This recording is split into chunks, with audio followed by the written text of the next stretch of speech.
রাস্তা যত দূরে মনের স্বপ্ন তত বেশি। প্রতিটি মোড়ের সাথে সাথে একটি নতুন গল্প যেন লুকিয়ে থাকে। আর সেই রাস্তার দুই পাশে যদি ঘর বাড়ি গাছপালা সুন্দর হয়ে থাকে তাহলে মনে অনেক শান্তি লাগে দেখতে। আসলে সেই রাস্তা নিয়ে আজকে গল্প শুরু হয়েছে, কারণ সেই রাস্তার গল্প যতই বলি ততই মুগ্ধ হয়ে যাই, যেন রাস্তার গল্প কোনোদিনই শেষ হবে না। বর্তমানে যেই ভিডিওর রাস্তাটা দেখতেছেন, এই রাস্তাটা হচ্ছে নরসিংদী ডিস্ট্রিক্ট শিবপুর থানা জয়নগর ইউনিয়ন বেতাগিয়া গ্রাম। এই রাস্তার ভিডিওটা দেখতেছেন। আসলে রাস্তা নিয়ে অনেক কিছু বললাম, অনেকগুলি কথা বললাম। এই কথার মাঝখানে যদি ভুল হয়ে থাকে তাহলে ক্ষমা দৃষ্টিতে দেখবেন। আর ভিডিওটা ভালো লাগলে লাইক কমেন্ট শেয়ার করে পাশে থাকবেন।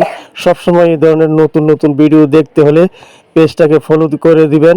আর সবাই ভালো থাকবেন, সুস্থ থাকবেন। সবসময় দোয়া করি সবার জন্য, আপনারা আমার জন্য দোয়া করবেন। আর এই রকম ভিডিও প্রতিনিয়ত দেখতে আপনারা লাইক কমেন্ট শেয়ার করে পাশে থাকবেন ইনশাল্লাহ। সবসময় এরকম নতুন নতুন ভিডিও দেখবেন আমার এই পেজটাকে আপনারা সবাই ফলো করে দিবেন। সবার কাছে এটাই অনুরোধ, ভাই অনেক কষ্ট করে ভিডিও বানাই, সবার সাথে শেয়ার করে ভিডিওটা কেমন হলো। আবারও বলছি, ভিডিওটা কেমন হলো লাইক কমেন্ট শেয়ার করে পাশে থাকবেন এবং জানাবেন। আজকের ভিডিও এই পর্যন্তই। ভালো থাকবেন, সুস্থ থাকবেন। আল্লাহ হাফেজ।